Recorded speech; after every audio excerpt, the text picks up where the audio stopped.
Dans ce chapitre de quatrième, nous parlons de produits en croix et nous allons faire un lien entre le produit en croix et la proportionnalité. Donc dans un premier temps, on me dit que si deux grandeurs sont proportionnelles, alors on a l'égalité des produits en croix. Mais dans cette vidéo, nous allons utiliser la contraposée de la propriété.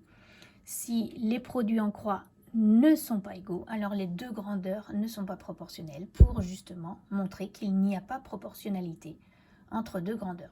Donc on reprend Jules et Jim qui sont sur l'autoroute et qui roulent sur l'autoroute. Donc Jules parcourt 150 km en 1,25 heures, c'est-à-dire 1 heure et un quart d'heure.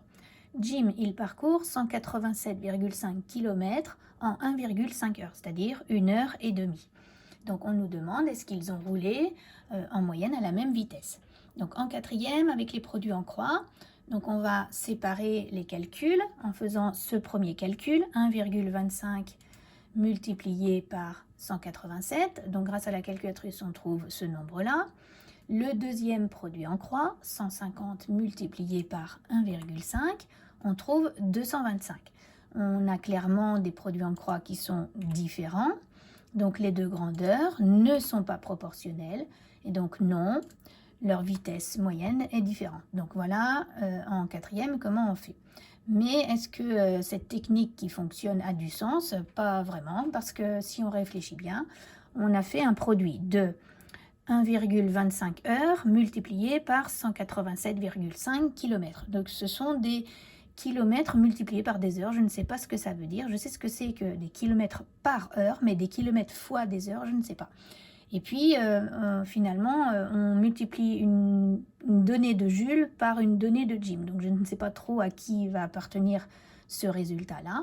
Et puis, enfin, donc une durée multipliée par une distance, ça n'est pas très sensé. Mais la technique convient, donc on va pouvoir l'utiliser en quatrième. Comment est-ce qu'on aurait fait en sixième sans les produits en croix?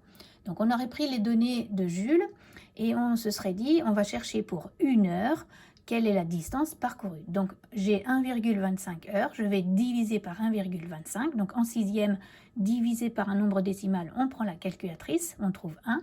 Et je fais exactement la même chose sur la deuxième grandeur. Je prends 150 divisé par 1,25. J'obtiens 120. Et puis, pour Jim, je vais prendre 1,5 heures. Je veux trouver aussi la durée de 1 heure. Donc, je vais diviser par 1,5 avec la calculatrice. Mais si je fais ça sur la durée, je dois faire ça exactement sur la distance. Donc, 187,5 divisé par 1,5. J'obtiens 125. Donc, Jules, en 1 heure, a parcouru 120 km. Jim, en 1 heure, a parcouru 125 km.